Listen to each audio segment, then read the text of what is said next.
nyo, kahit matanggal nila ako as Vice President, hahabulin nila ako until the day na maupo sila sa 2028. Is revenge from the grave a crime?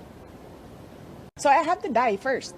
They have to kill me first. So now they can't kill me anymore unless they want to die. I don't appreciate this kind of attitude, Madam Chair. Hindi ko rin maintindihan ang ugali ni Senator Risa Ontiveros. Noong 2016, tumatakbo si Senator Risa Ontiveros na senator, nakailang talo na siya. Dalawa, Madam Chair. Okay, dalawa. Natatakot siya sa pangatlong talo niya, kaya pumunta siya sa Davao. Humingi siya ng tulong. Humingi siya ng tulong sa akin, tinext niya ako. Pwede ba akong mag-follow up sa hinihingi kong tulong sa boto dyan sa Davao City? Nanalo na siya, at nung nanalo siya, anong ginawa niya? Siya ang pinakaunang umatake kay President Rodrigo Duterte. Anong tawag sa ugaling ganito?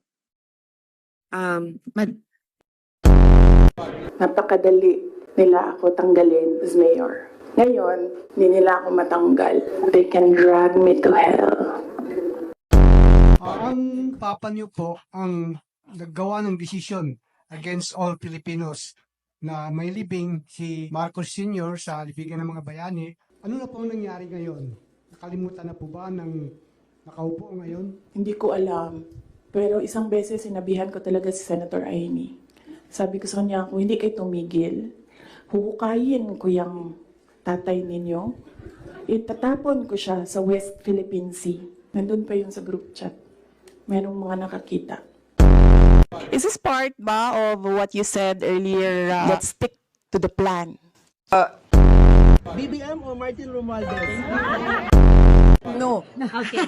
No, I will not attend the SONA. I am appointing myself as the designated survivor.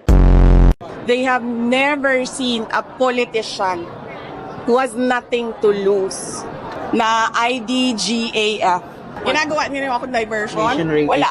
Talo na kayo. Masakit sa akin, Martin, hindi yung pagsira ng pangalan ko eh. Ang masakit sa akin, maalis mo man ako sa presidential race, hindi pa rin ikaw ang presidente. King ina mo. Walang boboto sa'yo. Please lang. There's nothing in you except money. Yan lang, Martin. Harapin mo yung katotohanan. Nanong kita kanina, sino ang appointing authority? Anong sagot mo? Secretary. Hindi mo alam. Nakita kita, sumagot. Camera. Tinutulungan ko lang kayo, sir, kasi napapahiya ang Pilipinas. Ganito ba ang House of Representatives? So, you may try to destroy me, you can skin me alive, and throw my ashes to the wind. But let it be known, you will find me unbowed. Kasi ang dami nyo ng materials.